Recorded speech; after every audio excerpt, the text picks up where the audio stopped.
Hi everyone, just want to do a quick update on our media's coverage of this Venezuela coup that's going on, or that's been started by the US along with various other countries in the West. Because it's been bloody awful, as you would expect. I'm just going to go to The Guardian, just go to GCHQ's mouthpiece and show you some of the headlines that they've been running the last few days. Corrupt Maduro has broken his country, now democracy must have its day, said the GCHQ's mouthpiece, written by Michael Reed. The Guardian view on Venezuela. Its people deserve better. So that's the editorial board. Venezuela has chance to leave chaos behind, says Guaido. And exiled Venezuelans yearn for home, but fear for a long wait for change. So you can obviously see here that their coverage in the mainstream media has been all one way. Apart from the mainstream media, I've seen one article in the Independent which got a passing grade. Other than that, generally, the majority of the time, 95%, it's all slanted towards this regime change. And there is one outlet, well, actually there's a few outlets that have been covering this fairly and properly, and that's the Canary. And the Canary have highlighted a few instances actually where people have gone on the BBC on panel shows, and guests have gone on there and have been absolutely obliterating their propaganda.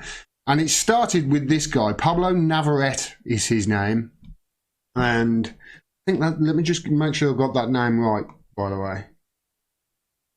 Pablo Navarrete, his name is, and he was on the BBC, one of the BBC programs, and just watch this. It's glorious the way he comes back at, you know, the line of questioning that they take.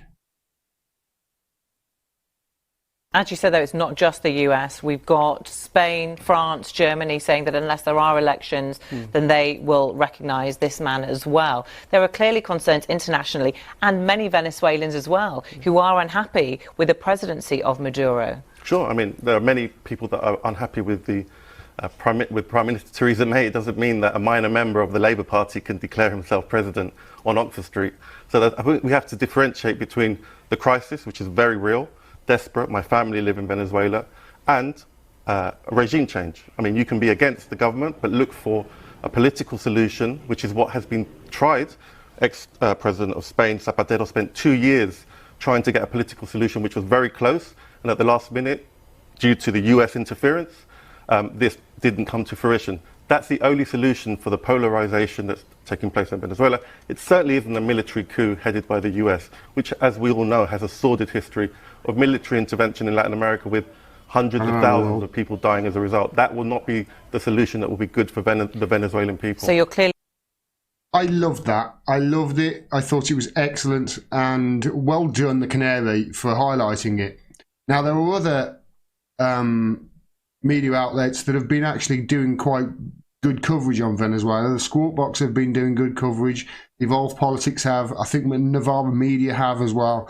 It's all the independent media that is not owned by corporations that are doing all the good broadcast work. And there was another incident from the Canary that the Canary saw, and they wrote about this.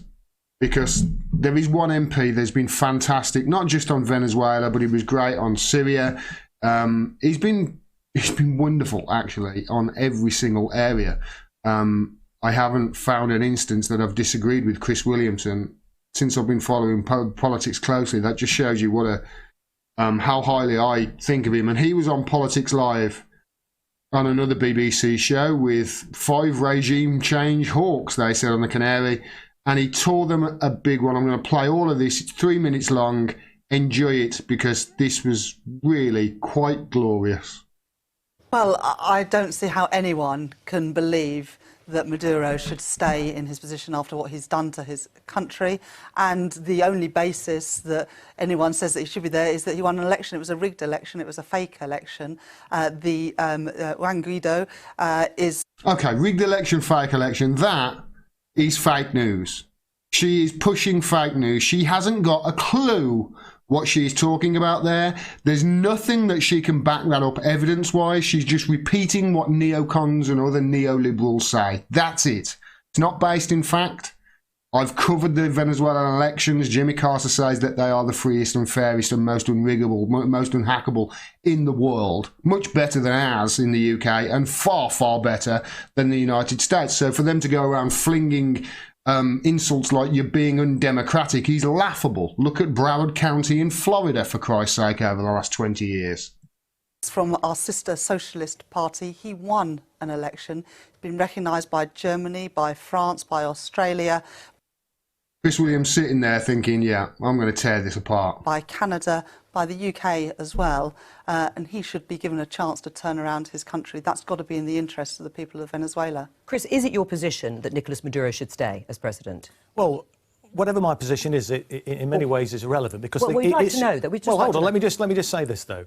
It's not for us. It's not for the UK. It's not for the United States of America to determine who should be the government in Venezuela. There was an election, and Rachel said it was a rigged election, but election observers refute that. Indeed, previous elections in Venezuela have been declared the safest elections anywhere in the world by no less than Jimmy Carter, who has an election observatory, as you probably know. Look at her face. That's the face of somebody who's just had her stance absolutely blown out the water. I bet she didn't have a clue about that. She didn't have a clue about that fact that Chris Williamson just dropped on her. And you can see, oh dear. Hello, darkness, my old friend. But the issue is about the sanctions in Venezuela that have been imposed by the United States. They're basically crippling the economy there. And there's a UN rapporteur who said that the sanctions are illegal and could amount to crimes against humanity. So you've got the US imposing...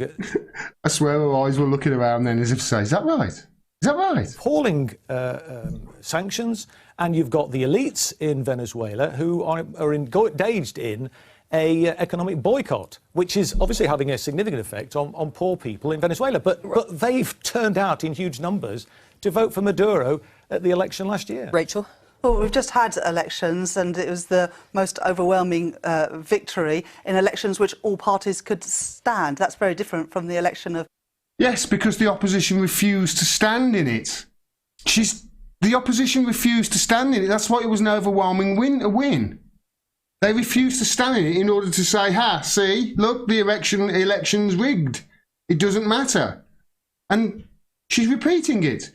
I don't know who this woman is, but she really does need to try and get some facts right, because so far, everyone that I've heard her say is wrong.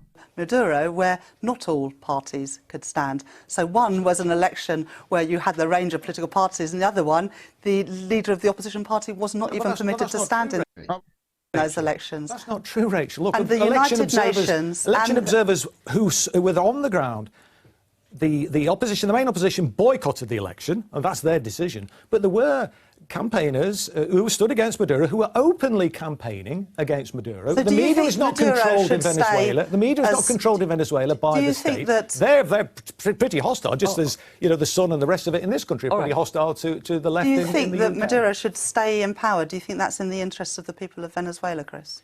What I think is it's a matter. No, it's not a question of yes or no, what do you Rachel. think? It's I'm a asking matter what for you the think. Venezuelan people. Yeah. Do you think that Theresa May should stay in power? People are unhappy with Theresa May at the moment. Do you think that she should? Oh, you think she shouldn't? Oh, we should get rid of her then. We'll get Trump to announce that, It's pathetic, it is. So not a matter for the United States. They've spoken in the recent elections. Not recent. The most recent election was the presidential election that took place in May last year. So you think Maduro should stay? Well, I think it's a matter for the Venezuelan people. And what Maduro has called for, and what we should be calling for... They're desperately trying to get him to say Maduro should stay so they can write a headline and smear him. That's what's happening here. What I think is that the parties should negotiate, should discuss the situation. And indeed, Maduro, and I'm not here as an apologist for the Venezuelan government, let me make that clear. That's what we were trying to, that's what we're trying to establish. Let me make it clear, Maduro has called for discussions with the opposition, and I want to say a big thank you to Chris Williamson, not just on behalf of me, but on behalf of everybody. And if you're a Labour supporter, and by the way, Chris Williamson also stood up in the House of Commons and made a great speech as well. if you're a Labour supporter and you're not jumping up and down and screaming about Venezuela right now, then I want to know what the hell is the matter with you. Because I've been researching a lot about Venezuela over the last 6 months, and what I've found is Venezuela and the Bolivarian movement over there is basically a Corbynista's utopia. It's what they would want as a democratic way of going forward. The detractors will say, oh, you really do want to turn it into Venezuela. Well, yes, but without obviously the economic sanctions and the bully boy tactics from the West that's stopping that democracy spreading. I'll go into it more in a part 2 of the video series that I'm doing on Venezuela, just to give you the background of it. It's fascinating the way these little pockets of democracy are sprouting all over the country, in the poorest areas as well, and it's a government that is being built from the ground up rather than from the top down. And anybody who is telling you any different, like the BBC, and especially like the arse gravy of a newspaper, The Guardian, are propagandizing you and telling you lies. We tell you the truth in independent media, and the Canary are doing some great work on this, and I applaud them, as well as all the other independent outlets that are trying to get the truth out there with regards to Venezuela and fight back against this onslaught of bullshit from the propaganda machine. And a special thank you to MPs like Chris Williamson, who are actually doing the right thing here and not afraid to stick their neck out and say what is right and what is factual, even though they know that they're going to come in for a load of abuse, like Chris Williamson did when he was in the House of Commons doing that speech. He had some awful abuse from the other side, I saw. So yeah, well done to all of them. Let's keep going, especially if you're a Labour supporter and you're not screaming about this Venezuela and the propaganda and surrounding it, then I want to know what's the matter with you, because what Venezuela are creating over there is basically what the sort of democracy and the sort of ground-up government that Jeremy Corbyn wants. I'll go into it more in a second video, but this is serious. We can't let this happen. We cannot allow Venezuela to be turned into another Libya. We just can't. For more truly honest, independent media like the video you just saw, please subscribe and click the bell below as well so you get a notification of when I drop further videos. If you also like and share and comment on the video as well, that really helps with the algorithm and boosts exposure. And if you can support me, please do so. You can do with any of the avenues on the screen at the moment and below this video. You can support me for as little as $1 a month on Patreon, and every dollar helps. We need your support at the moment. We do not have an operating fourth estate. I'm sure you're aware a functioning media holding power accountable is vital for democracy.